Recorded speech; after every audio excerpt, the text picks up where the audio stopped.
CEWAC y el Centro de Investigaciones Interdisciplinarias presentan Tiempo y Memoria con Cecilia Figueroa. Comenzamos. Buenas tardes, bienvenidos a una emisión más de este programa. Estamos transitando septiembre y pues evidentemente no podemos dejar pasar de hablar de los acontecimientos históricos, sobre todo en un lugar como Querétaro, y afortunadamente en la Facultad de Filosofía tenemos especialistas en estas temáticas. La doctora Patricia Pérez Munguía es especialista y ha historiado al corregidor Miguel Domínguez e incluso formó parte de la comisión de los festejos que derivaron en la develación de su busto en la casa de la corregidora o Palacio de Gobierno. Pati, gracias por estar aquí. Hola, buenas tardes, un placer. ¿Qué tal? ¿Qué tal?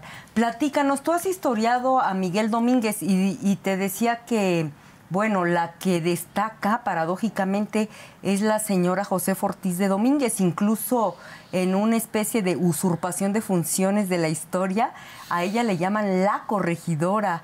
Entonces tú has hecho investigación de todo el trabajo que hizo don Miguel Domínguez para pues finalmente que se lograra la independencia. Platícanos por favor de don Miguel.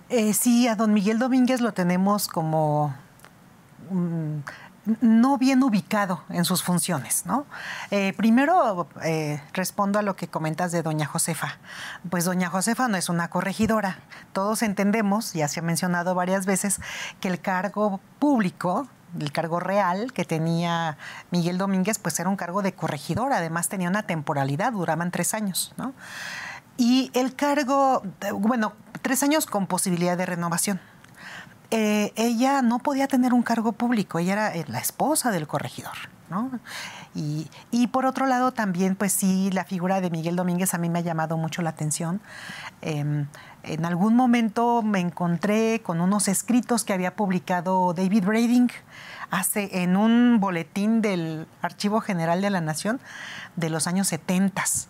Publicó 2 escritos de Miguel Domínguez, leí los escritos y la verdad es que me encantaron. No eran escritos así literarios, eran escritos que eran parte de sus funciones como corregidor. Son respuestas políticas, es un informe y una carta, ¿no? Pero son documentos públicos que tienen un trasfondo muy interesante y que nos habla de la mentalidad de Miguel Domínguez. Y eso me llevó a estudiar un poquito más porque tú te acuerdas que yo trabajo a los esclavos, sí, a los esclavos de origen africano, y el archivo judicial, en la parte criminal, no en la parte civil, pues a mí me interesaba mucho ver cuáles eran los delitos de los esclavos y de los negros, mulatos, libres y esclavos. Y obviamente pues Miguel Domínguez era la autoridad del corregimiento y a él llegaban estas causas. Él era juez, es la autoridad pública, digamos. Justicia mayor, se decía en ese momento, es la justicia mayor del corregimiento. Entonces es un juez. Y como juez va a dar sentencia en algunos procesos criminales. Y ahí es en donde me llamaba mucho la atención que había pues autos de sentencia no eran excesivos, pues, contra esta población. Y esto me da la impresión que es como en un acto de piedad. Era benevolente. Benevolente hacia algunas cuestiones. Veo un hombre justo, supongo que está muy vinculado a las causas populares de ese momento, y pues es un juez y es un hombre que sabe de letras, sabe de leyes. Debe ser abogado, ¿verdad? Me decías el corregidor. Sí, debe ser un abogado porque en el tiempo en el que él asume el cargo de corregidor, Querétaro había ya sido nombrado corregimiento de letras. Esto es importante también hacer la diferencia entre un corregimiento común, digamos. Los corregimientos, Fernando de Aragón fue el que, digamos, instala los corregimientos. Es una figura que está vinculada a la unión de los reinos de Aragón y de Castilla, con el matrimonio de Fernando y de Isabel. Ahí se instala esta figura. La definen como un hombre de capa y espada, o sea que tenía que saber de letras, ¿no? De algo de leyes, pero también de guerra. Eso era un poco un hombre de capa y espada. Esos corregidores llegan aquí a la Nueva España. ¿Aquí a qué se dedicaba un corregidor? En principio, pues al repartimiento de indios. ¿Deben ser peninsulares o español? Debían ser peninsulares. ¿Sí? El corregidor, antes de ser letrado, debía ser un peninsular. Algunos los empiezan a denunciar por excesos. Sí, eran abusivos, esa es la verdad, porque pues llevaban a los indios como repartimiento, era la forma de pagar el tributo al rey con trabajo, a las minas, forzoso. Haciendas, era un trabajo forzoso, y ellos pues llevaban, digamos, estas cuadrillas de trabajadores, pero los obligaban a que en el camino, pues dame de comer, carga mis cosas. Entonces tenían que ya sea pescar, cazar, recolectar algo para hacer de comer, y ellos siempre salían beneficiados, ¿no? Entonces la gente se quejaba de ellos. Esto vamos a verlo durante todo el periodo de los Habsburgo. En el periodo de los Borbón las cosas cambian. ¿Es a partir de la segunda mitad del 18? No, en realidad el periodo Habsburgo concluye, así como concluye en 1701, ¿no? Con la muerte del rey, y no tienen un heredero sucesorio, porque tienen a alguien que le llamaban el hechizado. O sea, es un sucesor, pero pues tiene problemas de formación muy fuertes, no es capaz de llevar a cabo pues un reinado, y menos de la importancia que era el reino español. Entonces, Mariana de Neuburgo, su mamá, asume de alguna manera, por un momento muy breve, esa responsabilidad en lo que hay una sucesión. Perdón que te interrumpa. Sí. Mariana es la que expide una real cédula en donde nombra Querétaro la tercera ciudad del reino. Sí. Okay. Ella en importancia. En importancia, porque es un lugar que tiene obrajes, tiene la Real Fábrica de Tabacos, tiene también muchos telares, así como en casa hay gente viñedos, ¿verdad? Algunos viñedos. O sea, es un lugar, digamos, en términos de la época, industrioso. O sea, era como le decían. Entonces sí, es un lugar que produce, y además también en las garitas yo he visto entrada de dinero por pulques. Los pulques también reflejan impuestos, ¿no? La alcabala de pulques. Entonces sí hay una producción importante en Querétaro.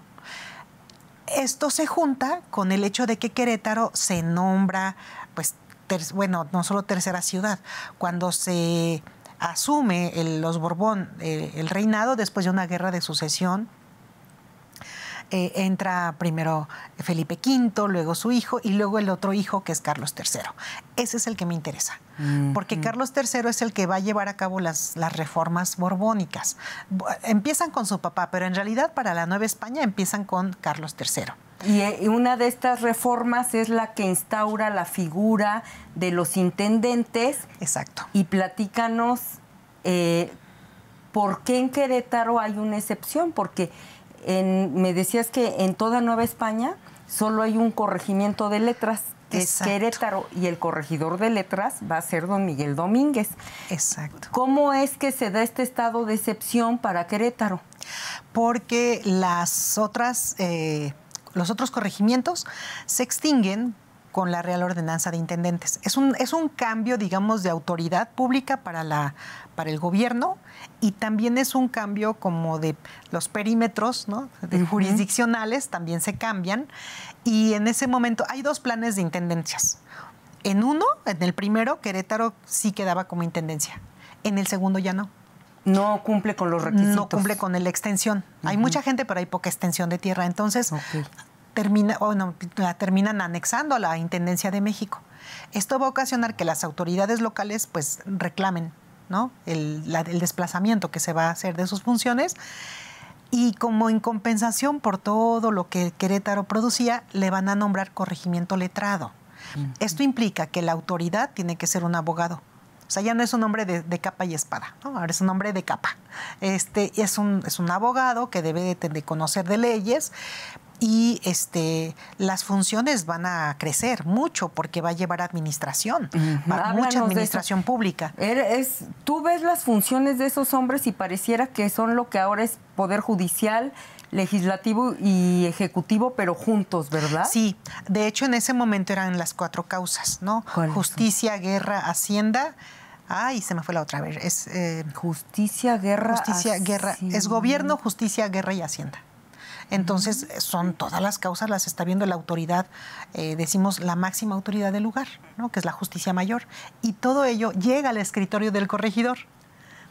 O sea, llegan desde, bueno, había pequeños jueces, que son los alcaldes, ¿no? Y también había gobernadores de indios, ¿no? No hay que olvidar eso, porque los indios tenían también esta capacidad de impartir justicia en sus pueblos.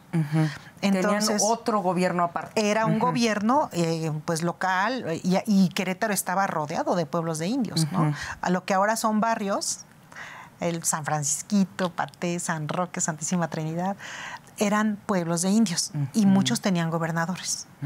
Y el gobernador es un juez. Pero a veces los delitos eran graves o sobrepasaban las funciones del gobernador de los indios. Y entonces subían a la siguiente justicia, que es la justicia mayor, es el corregidor. Por eso algunas causas de los indios le llegan al corregidor. Y además también una de sus funciones es proteger a los indios. Del corregidor letrado tenía que proteger a los indios. En los otros corregidores no. Pero un poco para que sobreviviera esta figura por el abuso que habían tenido, ahora lo nombran protector de los indios. Entonces tiene que ver las causas y tiene que impartir justicia, digamos, protectora. Quiero decirte una hipótesis. Yo creo que don Miguel Domínguez no pasó a la historia porque ese pedacito de la historia que es cuando se descubre la conspiración por la independencia, en ese pedacito tuvo que fungir como el malo, mandar a apresar a los hermanos Epigmenio y Emeterio, incluso dejar que se llevaran a la cárcel a su esposa, y él así como que se tuvo que mantener como un funcionario de la corona. Y la que echaba bronca siempre era doña Josefa Ortiz de Domínguez. Pero tú justo investigas al Miguel Domínguez porque la independencia no surgió en septiembre de 1810. La independencia viene desde las conspiraciones de 1808 antes. Y tú a ese corregidor es al que investigas, y háblanos ese corregidor, ¿qué decía, contra quién protestaba, quién defendía?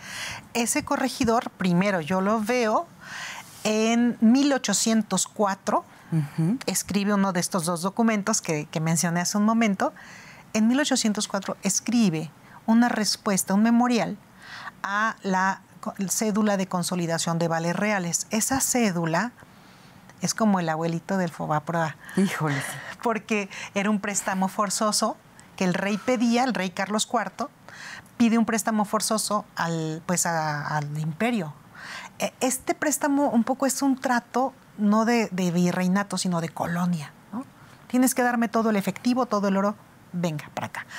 ¿El oro de quién? El oro de los criollos, bueno, los españoles, y de los mulatos. Entonces, a los indios los exentan. Sí. Porque dicen las cofradías las cofradías de españoles y de mestizos y de mulatos manejan las hipotecas, tienen efectivo. Aquí hay que aclararle a los televidentes, que no son historiadores como tú, que las cofradías eran como los bancos de ahora, es decir, eran esas corporaciones que había por gremios y por castas, por origen étnico, que se congregaban en una capilla, en un templo, y ellos eran los que prestaban el dinero. Entonces, imagínate. Lo más parecido que tendríamos ahora sería una caja popular. Así funcionaban las cofradías. Desfalcan a la caja popular y luego que se cae la economía. Pues se cae la economía porque los hacendados eran los que más usaban estas cofradías. Ellos cada año hacían préstamo y pago, hipotecaban su hacienda o alguna casa, tenían dinero en efectivo para pagar los salarios de todo el año de la gente y comprar granos. Y con eso sembraban, vendían y pagaban y volvían a endeudarse. Era la manera en la que funcionaba la economía novohispana. Sí. Entonces, con esto, pues, si se llevan el efectivo, ¿quién les va a prestar? Y además los obligan a que rápido paguen la hipoteca que adeudan. Y si no la pagan, que rematen el bien para que paguen. Así perdieron, pues, mucho su hacienda. Hidalgo, así perdió la familia de Hidalgo su hacienda, la familia de Allende, la familia de Aldama. O sea, si uno ve qué es lo que les pasó, ¿por qué conspiraron? Pues porque perdieron mucho. Y Miguel Domínguez lo que hizo es que escribe este memorial para pedir. que no se haga esta injusticia. Y maneja la palabra injusticia. Dice, porque es una injusticia para los medianos. Y me gusta mucho el término porque está hablando de clases medias. Claro. Pese a que todavía no está Marx, todavía no se escribe el manifiesto ni nada de esto, dice Miguel Domínguez, es una injusticia para los medianos, que son el motor de la economía. De la economía. Y al final, bueno, pide clemencia, que esto no se aplique porque es injusto, bla, bla, pero al final de esa carta pone lo que se produce en el corregimiento se queda en el corregimiento. Esto a mí es me como suena un acto de rebeldía, ¿no? A independencia. A independencia. A mí me huele a Sí. independencia porque... Sí, es cierto. Porque el decir lo que se produce en el corregimiento se queda en el corregimiento, no se están considerando los tributos para la corona. ¿No? Eso a mí me parece un acto de independencia prácticamente.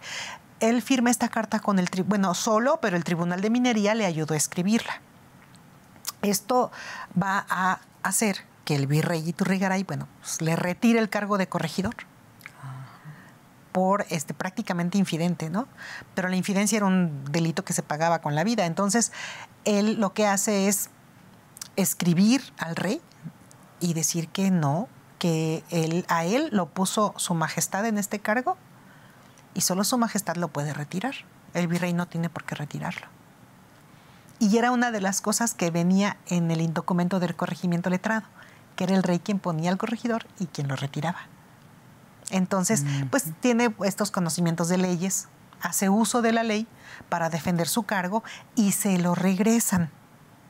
Y ya después lo vamos a encontrar preso también en una tertulia en la Ciudad de México en 1808, que es lo que le llaman esta conspiración, ¿no? De estas autoridades virreinales, porque estaba con otros abogados, estaba con otros criollos, estaban conspirando, los toman, pero dicen, no, espérense, estábamos en una tertulia y los liberan. Allí también estaba el licenciado Herrera, que era un gran amigo que era de aquí de Querétaro. Entonces, los tenemos en las conspiraciones. Sí. Y el otro documento que me gusta mucho también es el informe de los obrajes, que publicó Brading, porque en este informe lo que hace Miguel Domínguez es hacer una relatoría de cómo trabajan los obrajes en Querétaro. Dinos qué son los obrajes. Los obrajes eran talleres en donde tenían dos funciones: producir tela de lanas y jergas, sayales, jerguetas. Decían que los tejedores eran de ancho y de angosto, dependiendo de cuál era el producto en el que se hacían maestros. Pero los obrajes eran como escuelas industriales en donde aprendían el oficio, ¿no?, de tejedor. Y bueno, tenían que la lana la limpiaban, la cardaban, todos estos procesos industriales de la lana. Pero también los obrajes eran cárceles. Entonces, casi siempre estaban, aquí en Querétaro estaban al frente un capitán. ¿Por qué? Pues porque tenía funciones de justicia también, ¿no? Y en los obrajes había libres, había esclavos, había niños, había adultos, porque los padres llevaban a los obrajes a los 13 años a su niño a tomar oficio, o a los 11 años, y los dejaban ahí un mes. Pues les pagaban al entrar, no al salir, les pagaban al entrar, pero los encerraban el tiempo que iban a trabajar ahí, que podía ser un mes, 3 meses, quedaban como en una cárcel, porque eran funciones de cárcel. Entonces no podían entrar y salir los reos, estaban adentro, y los trabajadores quedaban casi en condición de reos, pero no eran reos de la justicia, simplemente eran trabajadores del obraje, pero convivían con los reos. ¿Y qué dice Miguel Domínguez al respecto? Pues lo ve como algo nefando. Dice, ahí ocurren cosas que no son justas, ¿no?, con los niños, con los grandes. Lo ve como algo injusto porque pagan por enganche. Y ahí me encanta también la palabra, los enganchados, porque les pagan al llegar, no al salir. Entonces, al llegar, ¿qué es lo que hacen? Les pagan. Los niños, ¿qué hacían? Le daban el dinero a sus papás, los esposos a las esposas, ¿no? Y ya estabas esclavizado. Y ya estabas esclavizado por 1 mes, 2 meses, 3 meses. Y al salir, lo único que te daban era un calzón, porque adentro andaban casi desnudos, calzones, guaraches y un sombrero. Entonces, para pues, salir vestido, ¿no?, del obraje. Y esto Miguel Domínguez dice, esa forma de trabajo y esa forma de pago es excesiva. Es un exceso, es un abuso. Es una explotación. Es una explotación. Y dice, las técnicas son burdas, son antiguas. También propone la modernización de la técnica del obraje, la modernización de la forma de trabajo y la modernización del salario. Tenemos a una persona que tiene otra visión del mundo. ¿Es cierto que los obrajes de Querétaro, que llegaron a ser 20 y tantos, vestían a parte considerable del centro y de las zonas mineras? Sí, y también, también producían estas telas de lana en azul y en rojo, que era con lo que hacían los uniformes de los soldados. Y en gris para los soldados esclavos. Bueno, negros, mulatos, que también. Para ese momento, Pati, porque tú dices rojo y azul y suena como a...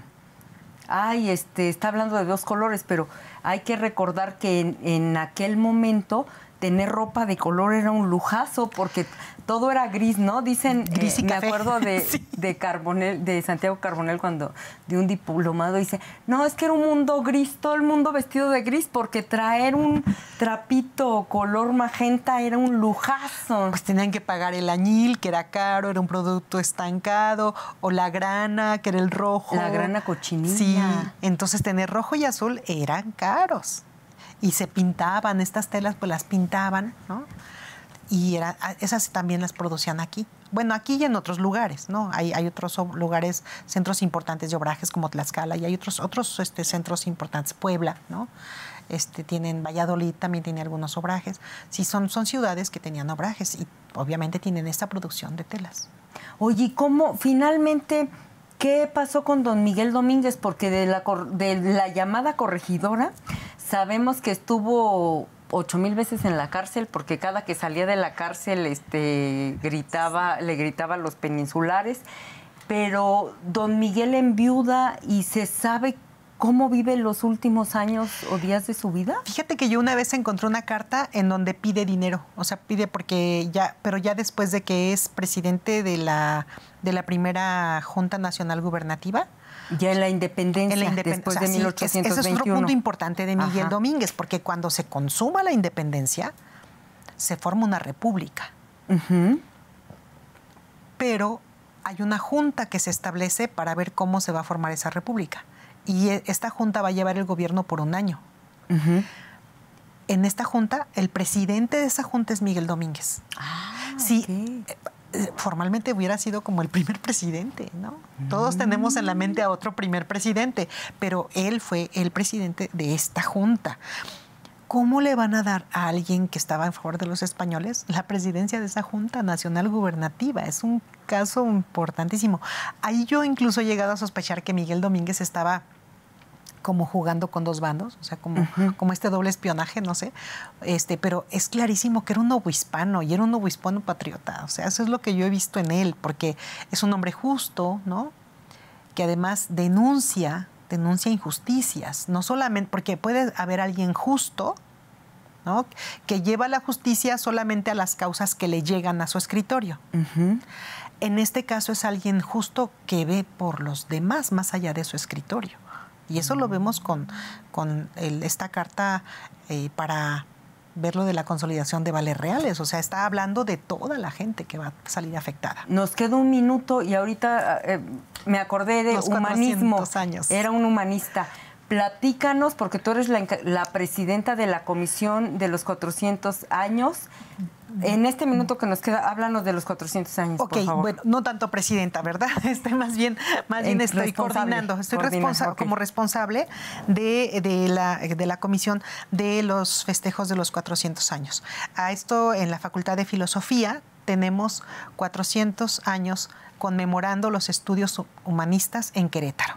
Y esto pues es una fiesta para toda la UAC, ¿no?, para toda la universidad, porque pues es un tiempo muy importante de estudios humanistas en el edificio que alberga la Facultad de Filosofía. Que fue el Colegio Jesuita de San Ignacio de Loyola y San Francisco. Y San Francisco Javier, los dos colegios, exactamente. Pues muchas gracias, doctora Patricia Pérez Munguía, por acompañarnos en Tiempo y Memoria. Gracias a ustedes por invitarme. Y a nuestros televidentes nos vemos en la próxima emisión. Buenas tardes.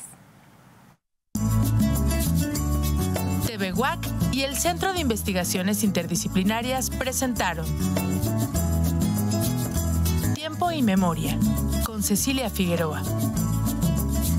Gracias por acompañarnos.